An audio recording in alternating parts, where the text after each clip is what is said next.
ಓಂ ವಾಹನಂ ವೃಷಭೋ ಯಸ್ಯ ವಾಸುಕಿ ಕಂಠಭೂಷಣಂ ವಾಮೇ ಶಕ್ತಿಧರಂ ದೇವಂ ವಕಾರಾಯ ನಮೋ ನಮಃ. ಶ್ರೀ ಗುರುಭ್ಯೋ ನಮಃ. ಹರಿ ಓಂ. ಆತ್ಮೀಯ ಪ್ರಿಯ ಪ್ರೇಕ್ಷಕ ಮಿತ್ರರೇ, ನಿಮ್ಮೆಲ್ಲರ ಜೀವನ ಶುಭದಾಯಕ, ಕ್ಷೇಮದಾಯಕ, ಲಾಭದಾಯಕವಾಗಿರಲಿ ಅಂತ ನನ್ನ ಆರಾಧ್ಯ ದೇವಿ ಹೊರನಾಡು ಅನ್ನಪೂರ್ಣೇಶ್ವರಿಯ ಪಾದಗಳಿಗೆ ನಮಸ್ಕರಿಸ್ತಾ, ಪ್ರಿಯ ಪ್ರೇಕ್ಷಕ ಮಿತ್ರರೇ, ಮೀನರಾಶಿ ಜೂನ್ ತಿಂಗಳ ಮಾಸ ಭವಿಷ್ಯ ಹೇಗಿದೆ ಅನ್ನುವಂಥದ್ದನ್ನು ಈ ವಿಡಿಯೋಲಿ ನಾವು ನೋಡೋಣ. ಸಾಧಾರಣವಾಗಿ ಈ ಪ್ರಾರಂಭ ಶನಿ ಬಂದ ಮೇಲೆ ಮೀನರಾಶಿಯವರಿಗೆ ಸ್ವಲ್ಪ ಬಲ ಕಮ್ಮಿ ಆಗಿದೆ. ಎಷ್ಟು ಬಲ ಕಮ್ಮಿ ಆಯಿತು ಅಂತಂದರೆ, ಈಗ ಗುರುಬಲನೂ ಮುಂದೆ ಹೋಯಿತು. ಗುರುನು 3ನೇ ಮನೆಗೆ ಬಂದುಬಿಟ್ರು. 2ನೇ ಮನೆ ಇದ್ದಾಗ ಗುರುಬಲನೂ ಇತ್ತು, ಈಗ 3ನೇ ಮನೆಗೆ ಗುರು ಬಂದುಬಿಟ್ರು. ಗುರು ಬಲ ಹೋದ್ಮೇಲೆ ಮೀನರಾಶಿಯವರು ಒಂದು ಸ್ವಲ್ಪ ಕೋಪ ಕಮ್ಮಿ ಆಯಿತು, ರಾಜಸಿಕ ಕಡಿಮೆ ಆಯಿತು, ತಾಮಸಿಕ ಕಡಿಮೆ ಆಯಿತು, ಜಾಸ್ತಿ ಊಟ ಮಾಡೋದು ಕಡಿಮೆ ಆಯಿತು, ಬಾಡಿನೂ ಒಂದು ಸ್ವಲ್ಪ ವೀಕ್ ಆಯಿತು ಅಂತ ತಗೊಳ್ಬೋದು. ಯಾಕಿಷ್ಟು ವಿವರಗಳನ್ನು ಕೊಡ್ತಾ ಇದ್ದೀನಿ ಅಂದರೆ, ಮೀನರಾಶಿಯವರಿಗೆ ಜೂನ್ ತಿಂಗಳಲ್ಲಿ ಸ್ವಲ್ಪ ವೃದ್ಧಿ ಇದೆ. ಮೇ ತಿಂಗಳವರೆಗೂ ಇದೆಲ್ಲ ಕಡಿಮೆ ಆಯಿತು. ಜೂನ್ ತಿಂಗಳಿಂದ ಚೆನ್ನಾಗಿ ಊಟ ಮಾಡ್ತೀರಾ, ಆರಾಮಾಗಿ ಮಾತಾಡ್ತೀರಾ, ದೇಹನ ಬಲಿಷ್ಠವಾಗಿ ಇಟ್ಕೋತೀರಾ. ಇದೊಂದು ಪ್ಲಸ್ ಪಾಯಿಂಟ್. ಜೂನ್ ತಿಂಗಳು ಆರ್ಥಿಕದ್ದು ಬೇರೆ ಬರುತ್ತೆ, ಇದು ಶಾರೀರಿಕವಾಗಿ ಬಂತು. ನಿಮ್ಗೇನಾಯಿತು, ಮೀನರಾಶಿಯವರಿಗೆ 2ನೇ ಮನೆಗೆ ಕುಜ ಬರ್ತಾ ಇದ್ದಾರೆ. ನಿಮ್ಮ ರಾಶಿಯಿಂದ ದ್ವಿತೀಯಾಧಿಪತಿ ದ್ವಿತೀಯಕ್ಕೆ, ಭಾಗ್ಯಾಧಿಪತಿ ದ್ವಿತೀಯಕ್ಕೆ ಬರ್ತಾ ಇದ್ದಾರೆ. ಅಂದರೆ ಎಲ್ಲೋ ಒಂದು ಕಡೆ ಮೀನರಾಶಿಯವರಿಗೆ ಈ ಜೂನ್ ತಿಂಗಳು ಒಂದು ಸಂತೋಷ ಅನ್ನುವಂಥದ್ದು ಸಿಗುತ್ತೆ. ಯಾವ ಥರ ಸಂತೋಷ? ಒಂಥರ ಫ್ಯಾಮಿಲಿ ಜೊತೆಗೆ ಎಲ್ಲಾದರೂ ಹೋಗಿ ಬರುವಂಥದ್ದು, ಆಮೇಲೆ ಮನೆಯಲ್ಲಿ ಶುಭ ಕಾರ್ಯಗಳಾಗುವಂಥದ್ದು, ಆಮೇಲೆ ತಾಯಿ ತಂದೆಯ ಆರೋಗ್ಯದ ಕಡೆ ಹೆಚ್ಚು ಗಮನ ಕೊಡುವಂಥದ್ದು, ಆಮೇಲೆ ತಂದೆ ತಾಯಿ ಕೊಟ್ಟಿರೋ ಆಸ್ತಿ ಅಥವಾ ಅವ್ರು ಮಾಡಿರೋ ಆಸ್ತಿಯನ್ನು ಸ್ವಲ್ಪ ರಕ್ಷಣೆ ಮಾಡುವಂಥದ್ದು, ಇದೆಲ್ಲ ಮೀನರಾಶಿಯವರಿಗೆ ತುಂಬ ಚೆನ್ನಾಗಿದೆ ಈ ತಿಂಗಳು.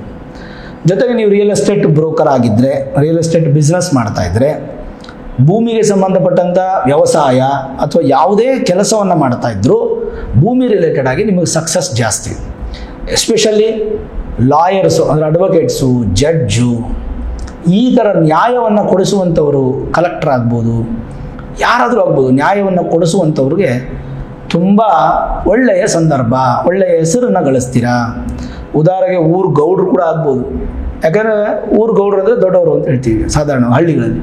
ಏನೋ ಸಮಸ್ಯೆ ಆದರೆ ಊರು ಗೌಡ್ರ ಹತ್ರ ಹೋಗಿ ಸರಿ ಮಾಡೋದು. ಹಿಂದಿನ ಕಾಲದಲ್ಲಿ ಪಂಚಾಯಿತಿ ಇತ್ತು. ಹಾಗೆ ಎಲ್ಲರಿಗೂ ಈ ಥರ ನ್ಯಾಯವನ್ನು ಒದಗಿಸಿ ಕೊಡುವಂಥ ಎಲ್ಲ ವ್ಯಕ್ತಿಗಳು, ಈವನ್ ಪೊಲೀಸ್ ಸ್ಟೇಷನ್ ಅವರು ಅಷ್ಟೇ ಒಳ್ಳೆ ಹೆಸರು ತಗೋತಾರೆ ಅಂತ ಹೇಳ್ಬೋದು. ಯಾರ್ಯಾರು ಮೀನರಾಶಿಯವರಿಗೆ ನೀವೇನಾದರೂ ಭೂಮಿ ಖರೀದಿ ಮಾಡಬೇಕು ಅಥವಾ ಮನೆ ಕಟ್ಟಬೇಕು, ಈ ಥರದ್ದು ಏನಾದರೂ ಮಾಡಬೇಕು ಅಂತಂದರೆ ಈ ಜೂನ್ 1ನೇ ತಾರೀಕಿನಿಂದ 45 ಡೇಸು ಕುಜ ಅಲ್ಲೇ ಇರ್ತಾರೆ, ಸ್ವಂತ ಮನೆಯಲ್ಲೇ ರುಚಕ ಯೋಗ ಅನ್ನುವಂಥ ಯೋಗದಲ್ಲಿರ್ತಾರೆ. ಈ 45 ದಿನ ನೀವು ಯುಟಿಲೈಸ್ ಮಾಡ್ಕೊಳ್ಳಿ.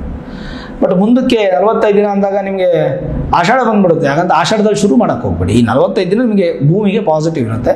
ಏನಾದರೂ ಮಾಡಬೇಕು ಅಂತಂದರೆ ಆಷಾಢ ಬರೋಕ್ಕೆ ಮುಂಚೆ ನೀವು ಪ್ಲ್ಯಾನ್ ಮಾಡುವಂಥದ್ದು ಒಳ್ಳೆಯದು. ಅದು ತುಂಬ ಗ್ರ್ಯಾಂಡ್ ಸಕ್ಸಸ್ ಆಗುತ್ತೆ. 45 ಡೇಸ್ ಕುಜ ಒಂದೇ ಮನೆಯಲ್ಲಿ ಸ್ಥಿತವಾಗಿರ್ತಾರೆ. ಅದು ಮೇಜರ್ ನಿಮಗೆ ಸಕ್ಸಸ್ ಕೊಡುವಂಥ ವಿಚಾರ. ಅಲ್ಲಿಗೆ ಅದಾದ ಮೇಲೆ ನೆಕ್ಸ್ಟ್ ಏನಪ್ಪ ಅಂತಂದರೆ, ಗ್ರಹಸ್ಥಿತಿಗಳ ಅನುಸಾರವಾಗಿ 3ನೇ ಮನೆ ಅಧಿಪತಿ ಹಾಗೂ 8ನೇ ಮನೆ ಅಧಿಪತಿಯಾದಂಥ ಶುಕ್ರ ವಿಶೇಷ ಸ್ಥಾನದಲ್ಲಿ ಮಾಳವ್ಯ ಯೋಗದಲ್ಲಿ 12ನೇ ತಾರೀಕಿನವರೆಗೂ ಇರ್ತಾರೆ. ಅದಾದಮೇಲೆ ಸುಖ ಸ್ಥಾನಕ್ಕೆ ಹೋಗ್ತಾರೆ. ಅದು ಮಿತ್ರನ ಮನೆಯೇ. 80% ಇದ್ದಂಥ ಶುಕ್ರ 60%ಗೆ ಇಳಿತಾರೆ. ಬಿಟ್ಟರೆ ಇನ್ನೇನು ತೊಂದರೆ ಇಲ್ಲ. ಮೀನರಾಶಿಯವರಿಗೆ ಒಂಥರ ಸುಖ. ಶುಕ್ರ ಏನೇನಕ್ಕೆ ಅಧಿಪತಿ?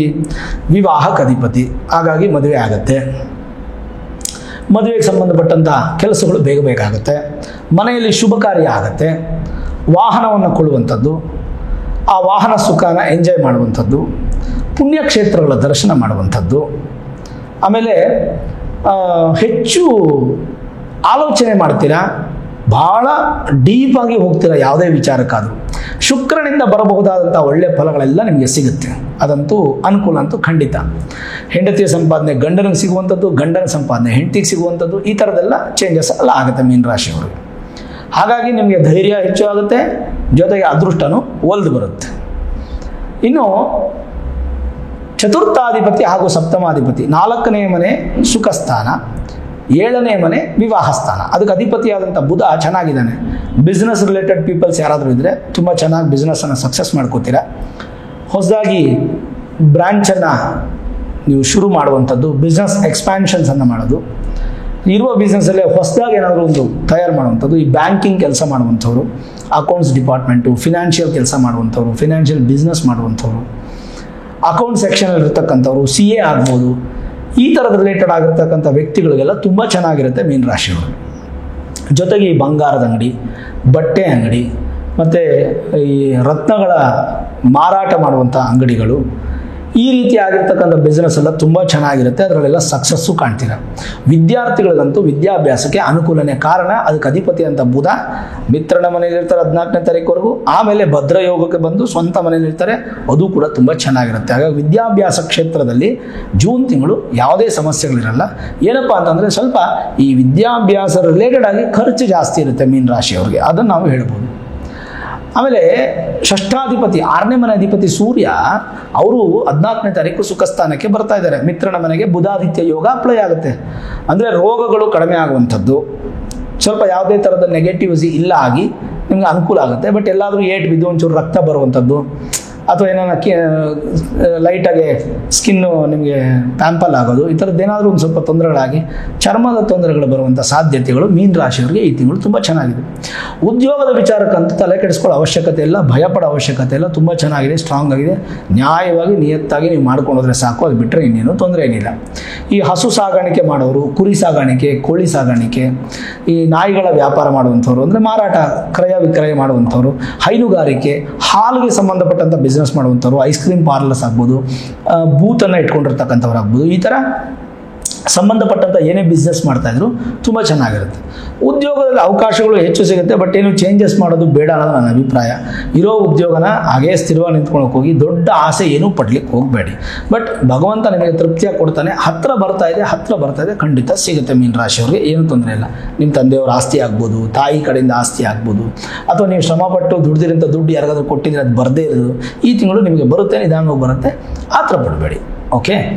ಅದಲ್ಲದೆ ಏನಪ್ಪ ಅಂತಂದರೆ ಸೂರ್ಯ, ಬುಧ ಮತ್ತು ಶುಕ್ರನ ಮತ್ತು ಕುಜನ ಸಂಬಂಧಪಟ್ಟ ವಿಷಯಗಳು ತಿಳ್ಕೊಂಡ್ರಿ. ಗುರು ಹೇಗೆ ಅಂತಂದರೆ ತೃತೀಯ ಸ್ಥಾನಕ್ಕೆ ಹೋಗಿದ್ದಾರೆ, ಅವರು ನಿಮ್ಮ ರಾಶಿಯಾಧಿಪತಿ. ಹಾಗೂ ನಿಮಗೆ ವಿಶೇಷವಾದಂಥ ಫಲ ಕೊಡುವಂಥ ಸ್ಥಾನ ಯಾವುದು? ಯಾರು ಫಲ ಕೊಡ್ತಾರೆ ನಿಮ್ಗೆ ವಿಶೇಷವಾದ ಫಲ? ನಿಮಗೆ ಬುಧ ಕೊಡ್ತಾರೆ. ಯಾವ ರೀತಿಯಾಗಿ ಕೊಡ್ತಾರೆ? ಈಗ ಕುಜನದ್ದು ನೋಡೋಣ. 2ನೇ ಮನೆಯಲ್ಲಿ ಕುಜ ಇದ್ದಾರೆ. ಎಷ್ಟು ಚೆನ್ನಾಗಿ ಹೇಳುತ್ತೆ ಅಂತಂದರೆ 2ನೇ ಮನೆಯಲ್ಲಿ ಕುಜ ಇದ್ದಾಗ ಧನೇಶೇ ಧನಗೆ ಜಾತೋ ಧನವಾನ್ ಗರ್ವ ಸಂಯುತ ಬಿಭ ಬಹುಭ ಸುತೇತೆ ಪ್ರಜಾಯತೆ ಅನ್ನುವಂಥದ್ದನ್ನು ಹೇಳುತ್ತೆ.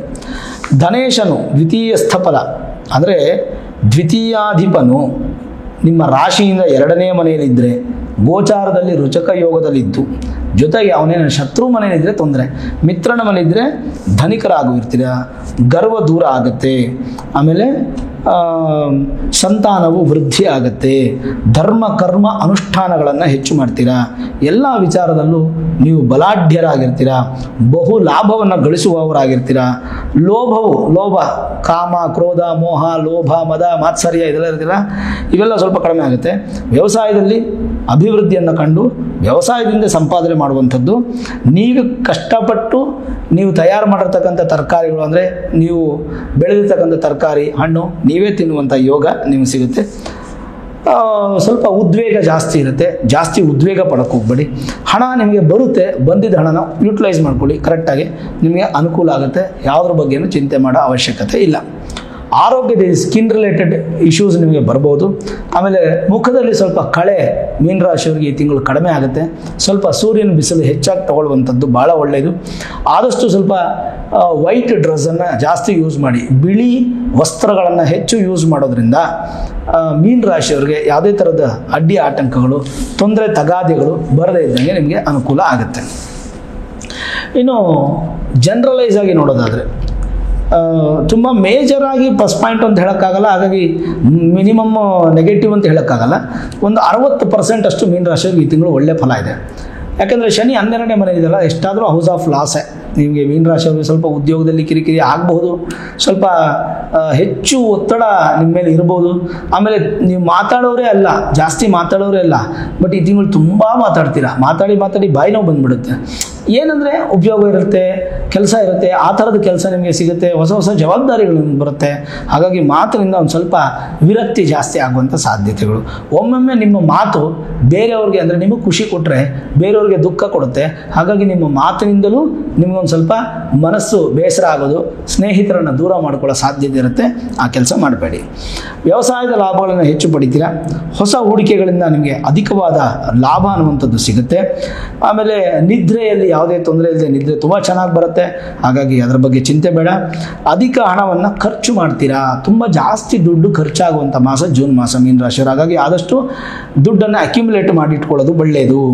ಆಮೇಲೆ ಸಂಪತ್ತು ಅಭಿವೃದ್ಧಿ ವಿಷಯದಲ್ಲಿ ಒಂದು ಸ್ವಲ್ಪ ಮೋಸ ಹೋಗೋ ಸಾಧ್ಯತೆ ಇರುತ್ತೆ. ಸ್ನೇಹಿತರಿಂದ ಯಾರನ್ನೂ ಪರಿಪೂರ್ಣವಾಗಿ ನಂಬೇಡಿ. ಸ್ನೇಹಿತರು ಅಂತಂದರೆ ಥರ್ಡ್ ಮ್ಯಾನ್ಸ್ ಅಂತ ಹೇಳ್ತೀವಿ. ಅಂದರೆ ಈಗ ಯಾವ್ದಾರ ವ್ಯವಹಾರ ಮಾಡ್ಕೊಡ್ತೀನಿ ಅಂತ ಬಂದು ನಿಮಗೆ ಮೋಸ ಮಾಡೋದು, ಈ ಥರದ್ದು ಮಾಡೋದು ಬೇಡ. ನಿಮ್ಮ ಪ್ರಯತ್ನಗಳು ನಿಮಗೆ ಸಕ್ಸಸ್ ಕೊಡುತ್ತೆ, ಅದಂತೂ ಸತ್ಯ. ಜೊತೆಗೆ ಸ್ವಲ್ಪ ಈ ಪ್ರಾಣಾಯಾಮ ಮಾಡೋದು, ಯೋಗಾಭ್ಯಾಸ ಮಾಡ್ಕೊಳ್ಳೋದು, ಸೂರ್ಯನ ಬಿಸಿಲು ಹೆಚ್ಚು ತಗೊಳ್ಳೋದು, ಇದೆಲ್ಲ ಆಸಕ್ತಿ ಮಾಡಿಕೊಂಡ್ರೆ ಒಳ್ಳೆಯದು.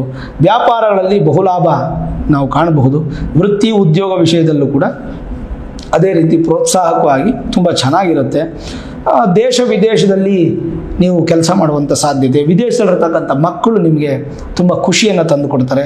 ಹಣ ಅಂದಲ್ಲ, ಪ್ರೀತಿ, ಆ ಒಂದು ಸಂತೋಷ ನಿಮಗೆ ಸಿಗುತ್ತೆ.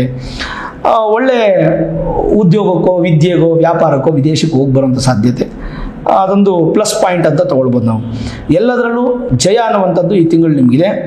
ಅನುಕೂಲವಾದಂಥ ವಾತಾವರಣದ ಸಮಯ ಪ್ರಾಪ್ತಿಯಾಗತ್ತೆ. ರಾಜಕೀಯ ನಾಯಕರುಗಳಿಗೆ ತುಂಬ ಪರೀಕ್ಷೆಯ ಮಾಸ ಇದು ಮೀನರಾಶಿಯವರಿಗೆ. ತುಂಬ ಪರೀಕ್ಷೆ. ಸ್ವಲ್ಪ ಮಟ್ಟಿಗೆ ಆ ಪರೀಕ್ಷೆಯಲ್ಲಿ 60% ಫೇಲ್ಯೂರ್ ಇದೆ, 40% ಮಾತ್ರ ಸಕ್ಸಸ್ ಇದೆ. ಸ್ವಲ್ಪ ಬೆಂಬಲ ಅನ್ನುವಂಥದ್ದು ಕಡಿಮೆ ಆಗುತ್ತೆ. ಸುತ್ತಮುತ್ತ ಹಿಂದೆ ಮುಂದೆ ಎಲ್ಲ ಮೋಸ ಮಾಡ್ತಾ ಇರ್ತಾರೆ, ನಿಮ್ಗೆ ಗೊತ್ತಾಗಲ್ಲ. ಸ್ವಲ್ಪ ಕಾಲುಗಳು ಸಮಸ್ಯೆ ಆಗುವಂಥದ್ದು, ಮೊಣಕಾಲು ಸಮಸ್ಯೆ ಆಗುವಂಥದ್ದು, ನಿಮಗೇನೋ ಡಯಾಬಿಟಿಕ್ ಇದ್ದರೆ ಈ ತಿಂಗಳು ಸ್ವಲ್ಪ ತುಂಬ ಫ್ಲಕ್ಚುಯೇಷನ್ಸ್ ಆಗೋದು. ಹಾಗಾಗಿ ಇದೆಲ್ಲ ಸ್ವಲ್ಪ ಬ್ಯಾಲೆನ್ಸ್ ಮಾಡ್ಕೋಬೇಕು ನೀವು. ಸ್ವಲ್ಪ ದುಡ್ಡು ಖರ್ಚು ಯಾವುದಕ್ಕೆ ಮಾಡ್ತೀರಾ ಅಂದರೆ ಆರೋಗ್ಯಕ್ಕೆ ಖರ್ಚು ಮಾಡ್ತೀರಾ. ಕುಟುಂಬದಲ್ಲಿ ಸದಸ್ಯರಿಗೆ ಯಾರಿಗಾದರೂ ಆರೋಗ್ಯಕ್ಕೆ ತೊಂದರೆ ಮಾಡ್ತೀರಾ. ತೊಂದರೆ ಮಾಡ್ತೀರಾ ಅಂದರೆ ತೊಂದರೆ ಆದಾಗ ನೀವು ಖರ್ಚು ಮಾಡ್ತೀರಾ ಅಂತ. ವಿದ್ಯಾರ್ಥಿಗಳಿಗೆ ಉತ್ತಮವಾಗಿದೆ ಈ ತಿಂಗಳು. ನಿಮ್ಮ ಮನೆಗೆ ವಿಶೇಷ ಅತಿಥಿಗಳ ಆಹ್ವಾನ ಅಥವಾ ಆಗಮನ, ಯಾರಾದರೂ ಬರ್ತಾರೆ ಮನೆಗೆ ಬಂದಾಗ ಸಂತೋಷ, ಅತಿಥಿ ಸತ್ಕಾರ ಈ ಥರದ್ದೆಲ್ಲ ಮಾಡ್ತೀರಾ. ಅಥವಾ ನೀವು ಯಾರ ಮನೆಗಾದ್ರೂ ಹೋಗ್ತೀರಾ, ಅದನ್ನು ಶುಭ ಕಾರ್ಯಕ್ಕೂ ಒಳ್ಳೆ ಮದುವೆ ಊಟ ಮಾಡ್ತೀರಾ, ಅಥವಾ ನಿಮ್ಮ ಮನೆಗೆ ಬರ್ತಾರೆ, ನಿಮ್ಮೇ ಮನೆಗೆ ಶುಭ ಕಾರ್ಯ ಆಗ್ಬೋದು. ಈ ಥರದ್ದು ಏನಾದರೂ ಒಂದು ಪ್ಲಸ್ ಪಾಯಿಂಟ್ಸು ನಿಮಗೆ ಜಾಸ್ತಿ ಚೆನ್ನಾಗಿದೆ. ಚತುರ್ಥಾಧಿಪತಿ ಚತುರ್ಥದಲ್ಲಿ, ತೃತೀಯಾಧಿಪತಿ ತೃತೀಯದಲ್ಲಿ, ದ್ವಿತೀಯಾಧಿಪತಿ ದ್ವಿತೀಯದಲ್ಲಿ, ಲಾಭಾಧಿಪತಿ ನಷ್ಟದಲ್ಲಿ, ನಷ್ಟಾಧಿಪತಿ ನಷ್ಟದಲ್ಲಿ, ಹೀಗೆ ಯೋಗಗಳು ಕಂಡಂತಹ ಅದ್ಭುತವಾದ ಸಂದರ್ಭ. ಹಾಗಾಗಿ 60% ಪಾಸಿಟಿವ್, 40% ನೆಗೆಟಿವ್ ಇರಿಂದ ಸಾಧ್ಯವಾದಷ್ಟು ಮೀನರಾಶಿಯವರು ಸುಬ್ರಹ್ಮಣ್ಯ ಭುಜಂಗ ಸ್ತೋತ್ರವನ್ನು ಹೆಚ್ಚು ಕೇಳುವಂಥದ್ದು. ಸುಬ್ರಹ್ಮಣ್ಯ ಭುಜಂಗ ಸ್ತೋತ್ರವನ್ನು ನೀವು ಕೇಳುವಂಥದ್ದು, ಪಾಹಿಮಾಂ ಸುಬ್ರಹ್ಮಣ್ಯ ಭುಜಂಗಾಯ ನಮಃ ಅಂತ ಹೇಳ್ಕೊಳ್ಳುವಂಥದ್ದು. ಇದೆಲ್ಲ ಮೀನರಾಶಿಯವರು ಮಾಡಿದ್ರೆ ಮತ್ತಷ್ಟು ಶುಭ ಫಲಗಳನ್ನು, ಅದ್ಭುತ ಫಲಗಳನ್ನು, ವಿಶೇಷ ಫಲಗಳನ್ನು ಪಡಿಬೋದು. ಇದಕ್ಕೆಲ್ಲ ಪಾಸಿಟಿವ್ಸೇ ಜಾಸ್ತಿ ಕಾಣ್ತಾ ಇದೆ. ಹಾಗಾಗಿ ನೀವೇನು ಚಿಂತೆ ಮಾಡೋ ಅವಶ್ಯಕತೆ ಇಲ್ಲ, ಧೈರ್ಯವಾಗಿರ್ಬೋದು ಮೀನರಾಶಿಯವರು. ನೋಡಿದ್ರಲ್ಲ ಹೇಗಿದೆ ಈ ತಿಂಗಳು ಮೀನರಾಶಿಯವರಿಗೆ ಫಲಾಫಲಗಳು. ಹಾಗೆ ಒಂದು ವಿಷಯ ವೀಕ್ಷಕರೇ, ನಮ್ಮ ಆಫೀಸ್ಗೆ ಸುಮಾರು ಜನ ಬರ್ತಾರೆ ಡಿವೋರ್ಸ್ ಆಗಿರೋರು.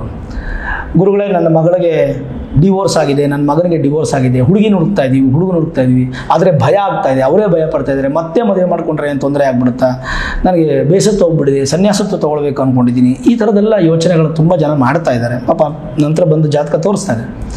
ಅವರೆಲ್ಲ ಕೇಳಿದಾಗ ನನ್ನ ಮನಸ್ಸಿಗೆ ಬಂದಿದ್ದೇನಪ್ಪ ಅಂತಂದರೆ, ನನ್ನ ಹತ್ರ ಜಾತಕ ಬರುತ್ತೆ, ಜಾತಕದಲ್ಲಿ ಏನೇನು ದೋಷಗಳಿದ್ರು ಪರಿಹಾರಕ್ಕೆ ಹೇಳಿರ್ತೀನಿ ನಾನು, ಪರಿಹಾರ ಮಾಡ್ಕೊಳ್ತಾರೆ.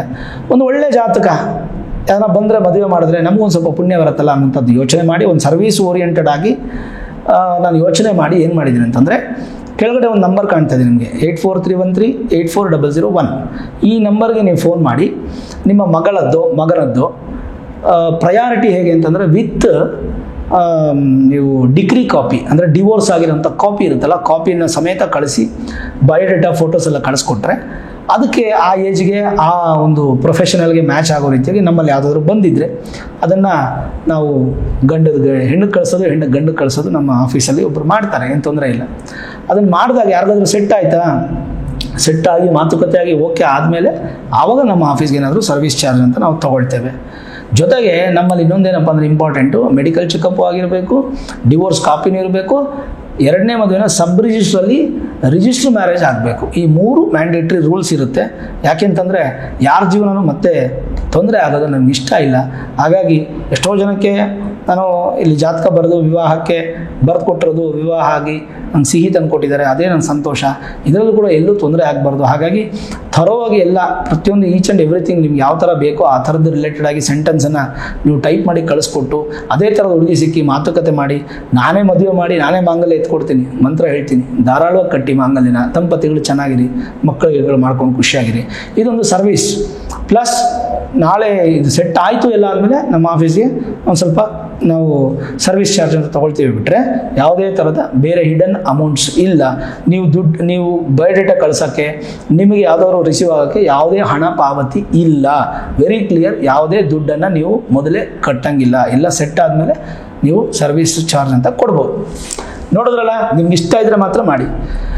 ಈ ವಿಡಿಯೋ ಇಷ್ಟ ಆಗಿದ್ದರೆ ಲೈಕ್ ಮಾಡಿ, ಶೇರ್ ಮಾಡಿ, ಮುಖ್ಯವಾಗಿ ನಮ್ಮ ಚಾನಲ್ಗೆ ಸಬ್ಸ್ಕ್ರೈಬ್ ಮಾಡಿ, ಬೆಲ್ ಐಕಾನನ್ನು ಪ್ರೆಸ್ ಮಾಡಿ. ಪ್ರತಿನಿತ್ಯ ನಾನು ಪೂಜೆ ಮಾಡುವಂತಹ ನನ್ನ ಆರಾಧ್ಯ ದೇವಿ ಹೊರನಾಡು ಅನ್ನಪೂರ್ಣೇಶ್ವರಿ ಆಶೀರ್ವಾದ ಅನುಗ್ರಹ ಸದಾಕಾಲ ಮತ್ತೊಮ್ಮೆ ನಿಮ್ಗೆ ಸಿಗಲಿ ಅಂತ ಪ್ರಾರ್ಥನೆ ಮಾಡ್ತಾ, ಸರ್ವೇ ಜನಾಃ ಸುಖಿನೋ ಭವಂತು, ಸಮಸ್ತ ಸನ್ಮಂಗಳಾನಿ ಭವಂತು.